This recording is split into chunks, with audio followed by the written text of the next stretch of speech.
Hello everyone, and welcome back to my channel, or welcome to my channel. My name is Susie Star Wars, and today we'll once again be trying to attempt a rewrite, also known as my AU of AKH World.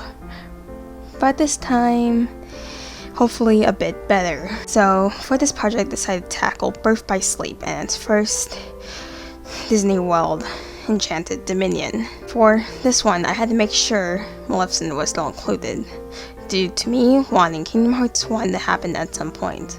First things first, the prologue for Birth by Sleep still stays the same. Aqua graduates from Erica's school of Dad's Always Right.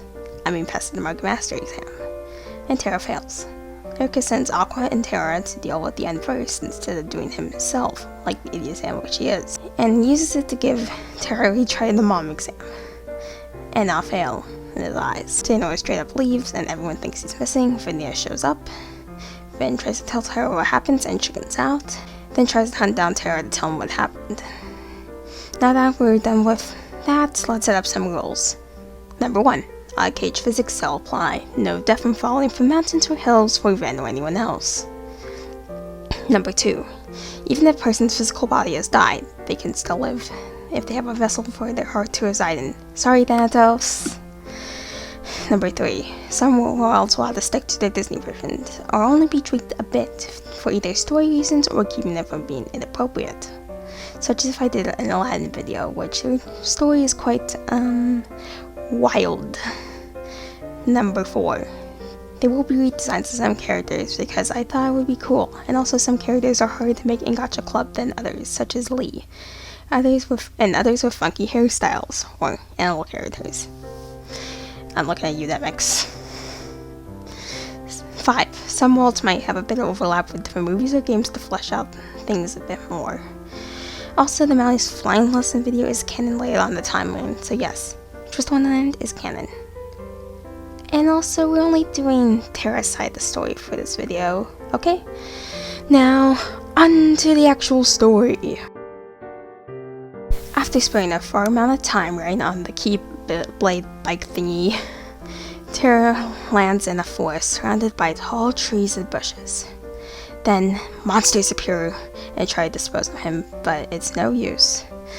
Terra is stronger than the small creatures, which he recognizes as the Endverse that the Master had told him about before he and Aqua headed out. He defeated them, but one who was trying to run away.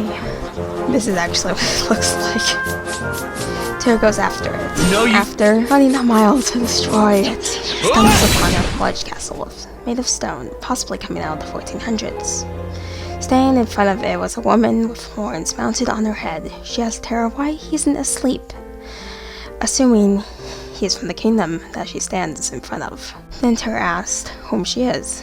She responds, saying her name is Maleficent. Maleficent saying that one of the 12 good fairies, Flora, has put everyone to sleep. Then says that he should introduce himself as well. He does. He asked if he knows about anything about the Unversed, the creatures. Then she just responds that she doesn't care about the creatures, and then proceeds to roast the Unversed, calling them based. Terra agrees. And he's gonna need some olive oil for that burn. Then he proceeds to ask Maleficent if she has seen Xehanort. She lies, kinda, telling him that that name is unfamiliar to her, but then retracts her statement, saying that she has seen someone leave the castle, and mentions the imprisoning the light. She theorizes that may be referring to Princess Rosebud. He rushes into the castle and finds the comatose princess. She is beautiful as the break of dawn, unmoving and aging. Maleficent says that her heart is only filled with light, and that is what she needs. Terra is befuddled until the Fae tells him that with 7 hearts of pure light, a person could rule the worlds or reshape them. She then explains that they can only be attained with a keyblade like the one he is holding. Terra then comes to the realization that she's holding information from him. He tries to tell her to stop beating around the bush and tell him where Xehanort is. Maleficent uses a spell to put his consciousness/mind to sleep and gain control of his body to extract Rose's heart for her. Then she releases him from the spell, glad that she's got what she sought out for. Terra wakes up from the trance, seeing that the princess now looks lifeless, her muscles relaxing, and her smile is no longer there. It does not take him long to realize what she has done to him. Before he couldn't fathom that his heart and mind were so susceptible to such curse. But now he sees that is not the case. His heart is filled with guilt for not being strong enough to resist the curse that Maleficent inflicted on his mind, turning him into her puppet. She offers the choice of joining her in collecting the other 6 hearts. He declines, saying that he's a peacekeeper and not a tyrant. Then the ground shakes, startling Terra. Maleficent says, "For a peacekeeper, you are off to a terrible start." Then states that the darkness in his heart cannot be held back by force, whether that means Ericus's teachings that did not work or his mental strength. She leaves the princess's chambers and blaze a magical fire, leaving Terra to deal with what is downstairs. In a different part of the castle, Maleficent appears outside the doors of the king's room. She intrudes to see the king passed out on the floor. In front of him were a pair of majestical wings in a glass case. Coming for the princess's heart was not the only reason for coming.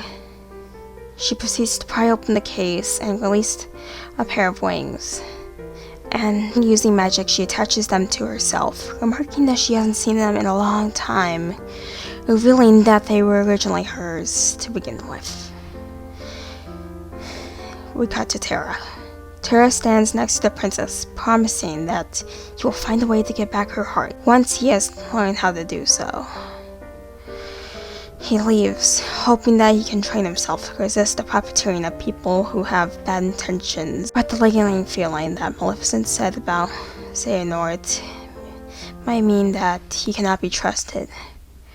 But he is unsure if that was a lie or not.